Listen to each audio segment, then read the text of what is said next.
Hello, hello, hello, it's me again, Lucy Shingamazungu. So, yeah, I got triggered again. I'm back with my triggers.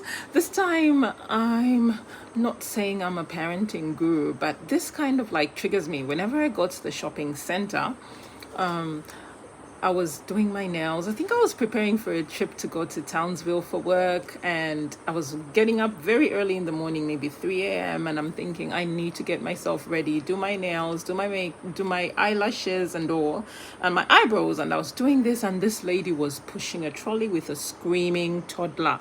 The child was screaming and uncontrollably lacked. The child was just helpless, and the mom was just stone faced, no reactions whatsoever, and just pushing the trolley. Like, just pushing the trolley. And I just took a deep breath and I'm like, I'm kind of like triggered because you know what? I've done a lot of research around childhood trauma because I had my own childhood traumas that I had to deal with. And one thing that I needed in that moment when I was feeling unsafe was an adult to tell me it's going to be okay. Not an adult pushing the trolley and pushing me down and we're just going push, push, push. I don't know if that makes sense. I think it's the same day when I saw another lady. It's the beginning of school, and I could see that this child was 5 years old, and this child was screaming and throwing tantrums, and this child was really upset. And the mom walked away from this child. It was just in front of Woolworths, and there was a zebra crossing. And the mother literally crossed the road to the other side. And this child just couldn't help it. The child just screamed and screamed and screamed some more. And everybody was staring at this child because it caught everybody's attention. Again, I got triggered because I remembered my childhood. I remember the times I was upset. I was so upset that nothing could calm me down, and there wasn't an adult who was capable of helping me through my emotions. Now, one thing we learn in psychology is children are not capable of handling their emotions. Once they get upset or their needs are not met, they scream as if there's a huge mountain. To a child, when they're upset and angry and unhappy, it's a very big mountain. They need an adult who's there for them, who's gonna say, it's gonna be okay. Even if you're crying, I am here with you. It's gonna be okay.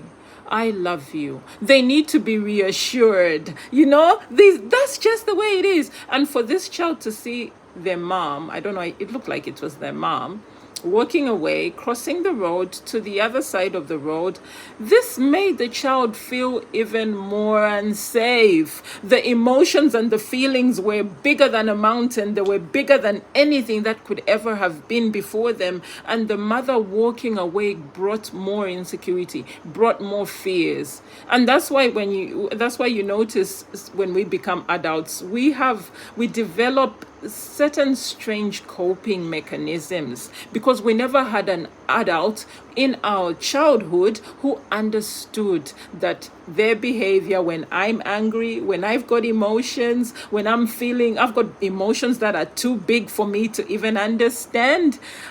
They never had an adult to soothe them. That's why they end up becoming drug addicts. They become sex addicts. They can't cope in relationships. They're always clingy. Have you met those people who are always clingy? Like, they're always clingy to you, and you're like, can you give me some personal space? Like, enough of you. Like, give me some space. I love attention. I love cuddles, but I need space. It's because in your childhood there wasn't an adult who understood that your emotions were too big. They needed to be there for you. They needed to calm you down. So how about you and I change the narrative of what our parents did to us, and we try and calm our children down. We try and calm their emotions. We try and stand there with them, sit with them. Even if they're screaming and they don't want a hug, sometimes you can tell your child, can I give you a hug in this moment when you're feeling very unsettled? And if the child says no, just sit there. Don't walk away and cross the road. That's making the child more unsettled. That's making the child feel more unsafe. So sit there with the child, say, Gentle parenting, the syllabus that worked for us when we were growing up. We were hit, we were yelled at, we were not cuddled. I don't remember getting a cuddle when I was upset. I need a cuddle when I'm upset. I need somebody to say, Lucy's gonna be okay. Sometimes children need that. Put yourself in a child's shoes. What would I need? What would I need from my parent if I was feeling unsafe? Because my emotions are too big and I don't have the language to explain myself. So what would I want? What would I want from an adult? I personally, this is what I would need. I would need a cuddle. I would need somebody to tell me it's going to be okay. We're going to figure it out together. Even if we don't know how to figure it out, I will be there for you. It's okay. And through the snotty crying and the child who's crying and can't breathe, it's going to be okay. It's going to be okay. Happy Monday. Bye.